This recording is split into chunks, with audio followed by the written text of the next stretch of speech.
going to be, what are the advantages? I mean, I know that you're currently a college student. Africa is called the motherland. It's not just called the motherland just because it's the motherland. It's because that's really the African diaspora has been spread a long time around the world. But we are focusing on the new generation of Africans that came to America. Once you move from one environment to another, it's natural that you do change. Like when you're young, when you're starting to learn a language, it's easy for you to pick up. Hello viewers, once again welcome back to TamTam, the Sound of Africa on ACR TV. I am Rukia Tuture, the host of the social-political segment, and I am accompanied here today by Kimby Barry. We also have a very phenomenal person here, an author of the book, and she's going to tell us about herself and her book.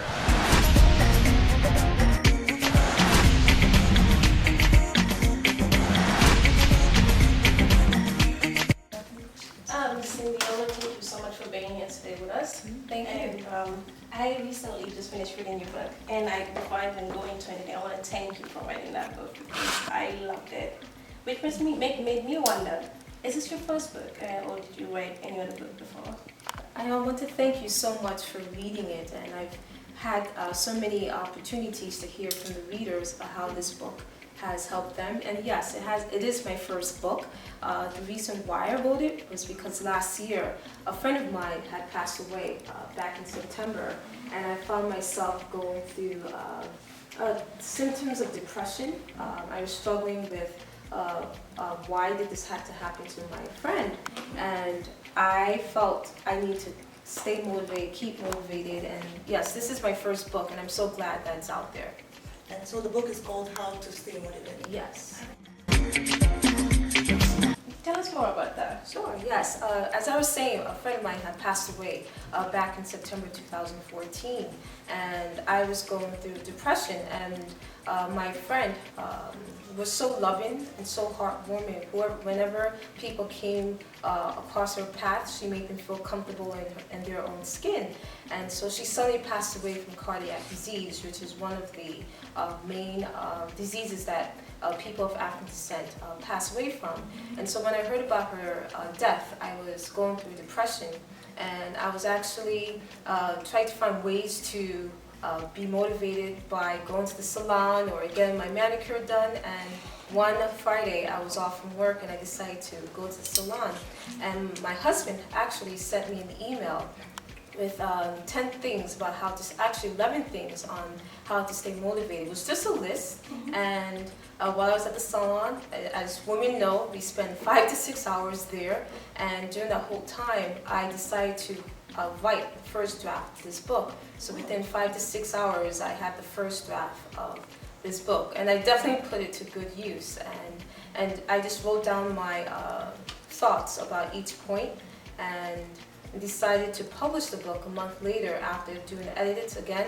I was a major, my major in college was English Literature and Creative Writing, and so I used my editorial skills for the past 15 years to push this book out into the market, because I know a lot of people go through depression.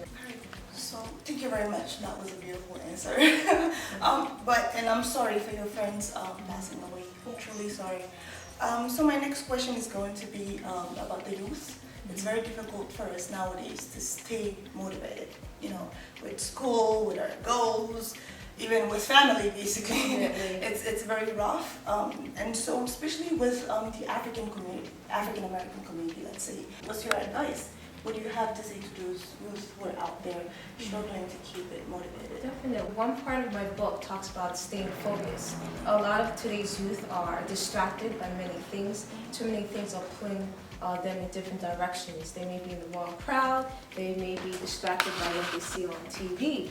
And my advice to the youth today is to figure out your purpose. Where do you see yourself 10 years from now? You don't have to necessarily go down that far on the road, but just try to have a vision for your life. If a friend of mine once told me, if you know what your purpose is, you won't do certain things. If you know that you want to become a doctor, you won't not study for your exams. If you know you want to be a fashion designer, you're not just going to dream and wish about becoming a fashion designer. You will actually seek out sources and people who are in the field. So I find that if youth figure out what they want to do for their life, what purpose they desire to achieve, they won't do certain things. They won't get into the wrong crowd. They won't get into the wrong relationships or do drugs or whatever, because they know that they have a purpose to fulfill. They know the reason why they existed is to contribute to the betterment of society, not only society but of their families and their own lives. So that's my advice to young youth, like to stay focused, have a vision for their life, and also to figure out what their purpose is. Why do they exist? We all exist for a reason, because we have a talent that we need to share with the world. Thank you so much for that answer, Miss Cindy. Right after you talk about creating a vision board, and I'm sorry that I'm reading this, I just want to quote you right. You also talk about visualizing, accomplishing your goals. Please tell us how important is it for one to do so? Yes, it's very important to have a vision for your life. If you have a vision, you know where you're going. If you don't, for those who don't have a vision, they will just go one way or the other way and be distracted by things. For instance, if I wanted to become a doctor, I would have to visualize myself being in the hospital, treating the patients. But if I don't have a vision, I can be drawn to other situations. For instance, if I hear about a new job about becoming a musician, which is not pertaining to what I want to do in the long run, that will take me away from my focus. So it is very important to have a vision of where you want to be in life, because it will help you direct your focus in achieving your goals. All right, thank you. Well, you also mentioned in your book that the media plays a big role on the fact that people are not able to stay motivated. Can you please elaborate on that? Definitely. The media is plagued with so much, depressing news. It's on one extreme. One is the extreme of reality shows, and the other is about the media not showing the proper information. And so what I focused on was more like on reality shows. Like many young girls, many young boys see these reality shows and compare their lives to it. And if they don't obtain that certain success as defined by the media, they feel like they don't have any worth or value. So for me, I realized that growing up, I used to look at the magazines where there were skinny models, and I realized that I cannot be like them. I'm my own person, and I did develop anorexia, where I did eat, but I binge eat, where I would eat for one day and not eat for the next 3 days, because I wanted to look just like the people on the magazine covers. And I realized how important it is not to compare oneself to the media, because it will distort your own perception of what your life is supposed to be, because everyone's life is different, and your path is not the same as the person next to you. So it's not good to compare your life to someone else's life, because their experiences are different, their upbringing is different, and if you compare, you will become disillusioned and then become depressed or sad that certain things are not happening in your life at the rate it's supposed to be happening. Sure. Well, that's absolutely right. For me, and I totally agree with you, right? But for me, when I graduated high school, what I did over that summer was watch Law and Order and CSI, and it's part of the media, but it really got me into John Jay. That's the reason why I said I am going to go to John Jay, and I'm very happy I made that choice. But it's the media that played a very big role in making sure that I make that choice. You know, and I was able to visualize myself. I'm glad you elaborated on that, because as I saw people investigating crime scenes, I felt like I have to be there someday. I was kind of able to visualize myself in that position. But the media did play a very big role in terms of getting me to be there. So what's your advice in terms of people who are so connected to the media, taking into consideration that it can play both a negative and positive impact on your life? Definitely. Media, as you said, can play either both a negative or a positive impact on your life.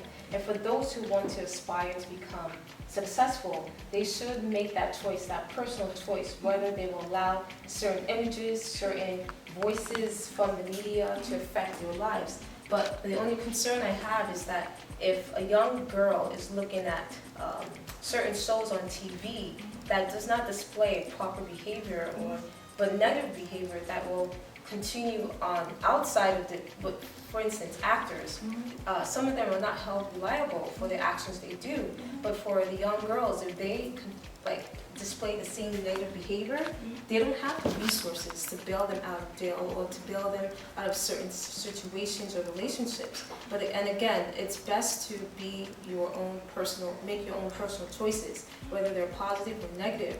And in the book, I only present both options, and it's up to the reader to choose which is the best route for them. So Miss Cindy, you were just talking about the effect of media on our motivation. I want to keep you on the same path, environment, on top of environment, but right now I want to focus on family, friends, and peers. How do you think their negativity around them or positivity around them can affect, can distract or even motivate us in accomplishing our goals and being successful? When you were born, they would say, every family member would ask, what would you like to be when you grow up? And if you don't say if you will become a doctor, lawyer, or whichever high professional that's out there, they'll say, oh, that's good. Like for instance, if you want to become a writer, for instance, it's not very looked upon in my culture, in the Haitian culture, because again, there may not be money involved in terms of the literary pursuits. So they might discourage one to not pursue that particular path, but more like on the path of becoming an attorney, a doctor, or whichever high-level white-collar profession that's available. And their discouragement or their words can have an effect. Even friends, if you tell them about your dream, about your goals, and if it seems too high, they might say, oh, you're not good enough for that. You're not, or they will say you're not able, they will say, oh, I don't see you doing such and such. You don't look like the type of person who do such and such. And their words, because you trust them, may affect you and make your dream die. But I have an illustration. For instance, if you have a plant and you put it in a very small pot, it will grow as much as the pot can hold it. But if you take that particular plant and put it in a larger, bigger pot, or in this case, an environment that's conducive to its growth, it will grow more roots, and grow taller. So if your environment or if your family is discouraging you to pursue a particular dream that you have such a passion for, and you know you will be successful in it, their discouragement can deter you from accomplishing your goals and your dreams. And again, you might want to seek support from friends and family or relatives who can see that you will realize your dream and encourage you. And because you do need encouragement from our family and friends, you do need that support system. And I do have a support system consisting of friends and family who are writers themselves and actually do see the gift that I have and decide that I should continue and go forth from it. So as a young African-American woman, married woman, and also a writer, how are you able? I mean, I've been able to meet you at several events. I mean, this is like my third time meeting you now, and I see you so involved with the African community, you know, at a very large scale. And so I want to ask you, how are you able to balance the three: work, writing, and getting involved with the community, and and your family? How are you able to balance those three? It requires balance and priorities. And also, I've been married for about 4 years, and I thank God for my husband. He's very supportive. Thank you. He's very supportive, and he's the one who actually encouraged me to write this book, as I mentioned earlier. Yes, big shout out to my husband, Jason. Hello, honey. Yes, so it requires a lot of balance, a lot of priorities, and for me, family always comes first, no matter what. Then comes, God comes first, then family, then my job. And I realized that in order to find that balance, I need to have that discussion with my family, with my relatives, and say I'm doing this on this particular date, and if I can work around with their schedule. So it does require a lot of my time to devote to writing, and to go into events in the community. And my husband, he's a photographer, so he's at events too. So we try to coincide a schedule that wherever both of us are at an event, or if one of us are at an event, we decide who cooks dinner for one night and who cleans the house for one night. And so yeah, but we try to strike a balance.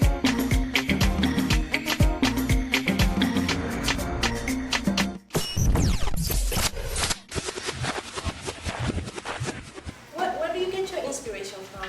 I get my inspiration from life itself, from my experiences. All of my books are based on my experiences in life. I get my inspiration from other people who I meet, who I encourage, and whoever I mentor. And also, first and foremost, I get my inspiration from my faith in God through Jesus Christ. I have a relationship, I read the Bible, and I attend church. And my inspiration, and again, I want to mention that I wrote this book in 30 days. And the first draft happened within 5 hours while I was at the salon. So that's where I get my inspiration, is like life experiences, especially what I've gone through personally. And I'm thinking of writing other books based on my life experiences, because in the talks I've given at conferences, especially at the United Nations when I was there a couple of weeks ago, a lot of the women came up to me and said, "Cindy, I want to hear about your story, like what you've gone through."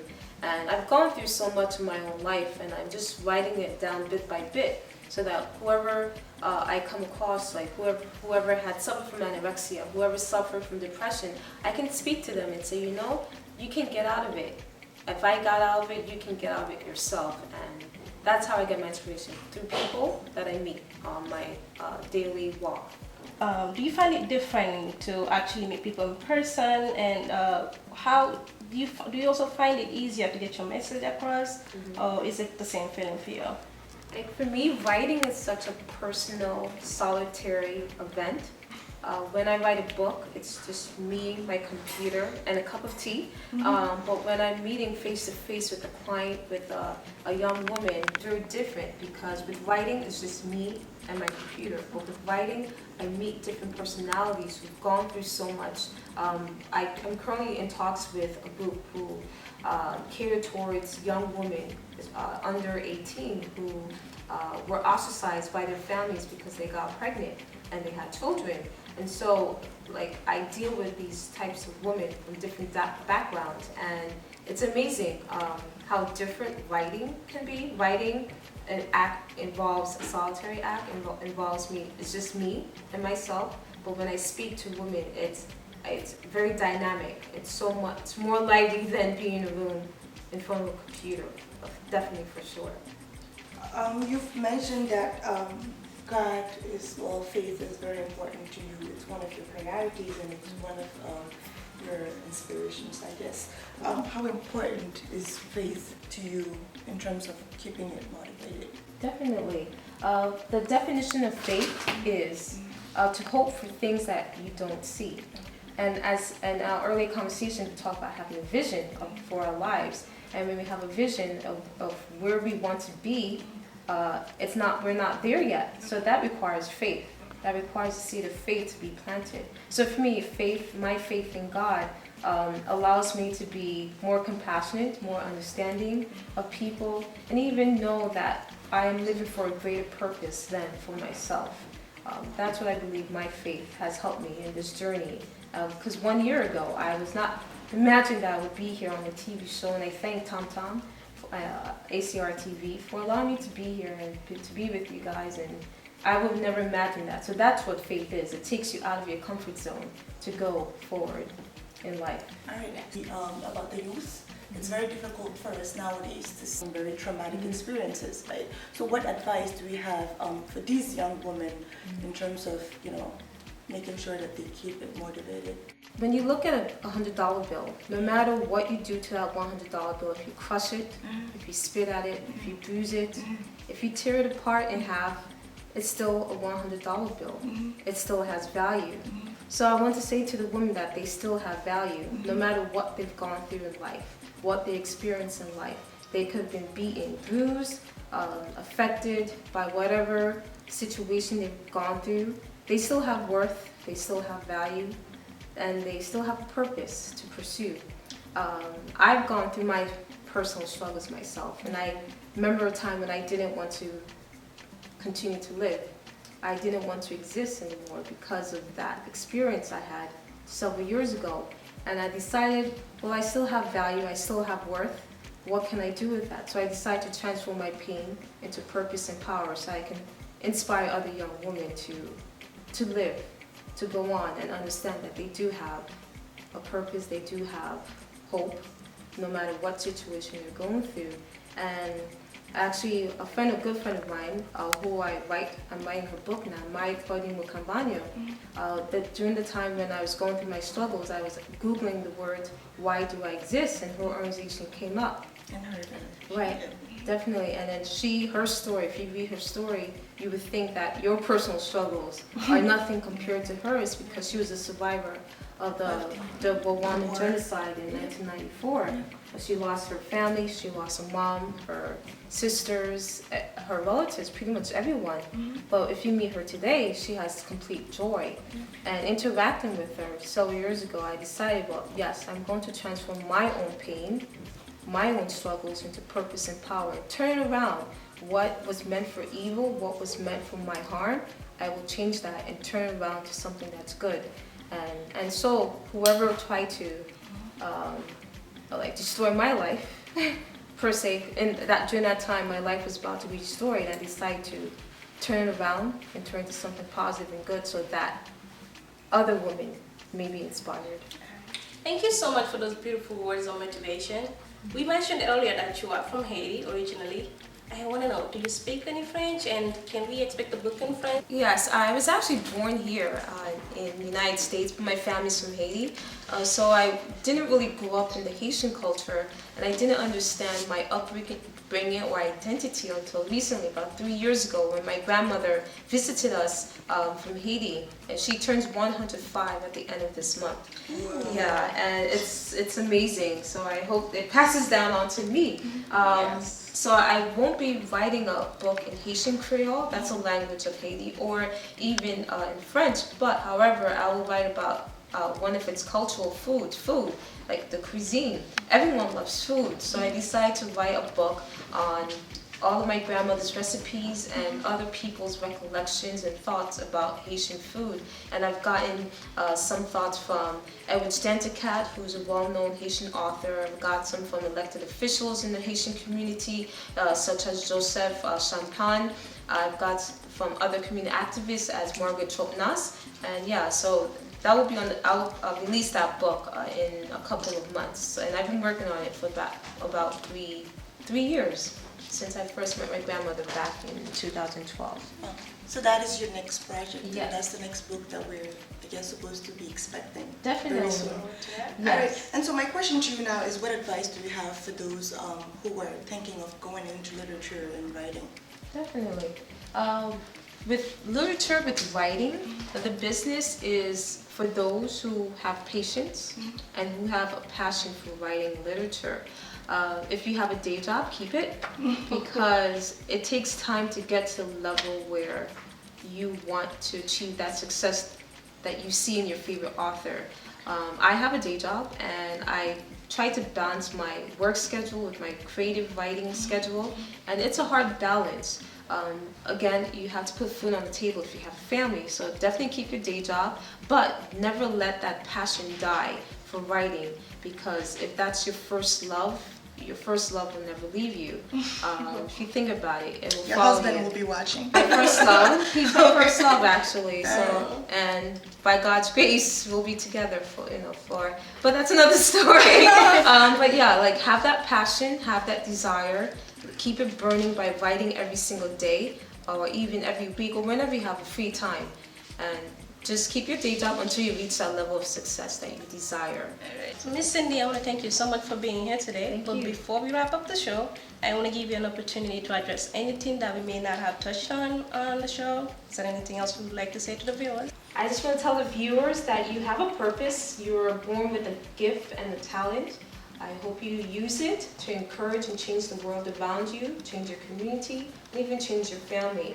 I just want to even tell the viewers that to be on the lookout for my next book on Haitian cuisine. It will be coming out in a couple of months. You can visit my website at www.csjmediapublishing.com to learn about what I do and all of the books I've written.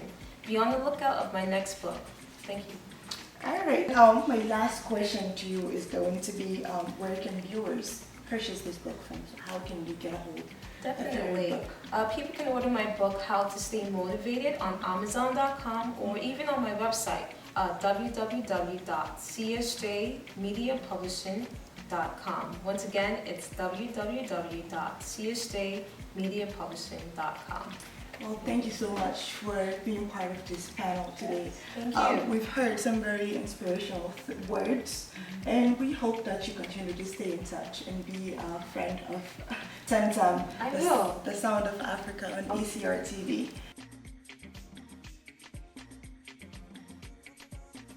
Well, thank you, Miss Cindy Samilian Johnson, for being here with us today. Once again, thank you. Thank you for having me. I appreciate it. All right.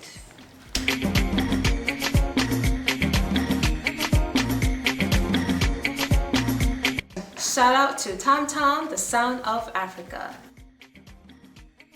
Well, guys, that is our show for today. Thank you again for watching.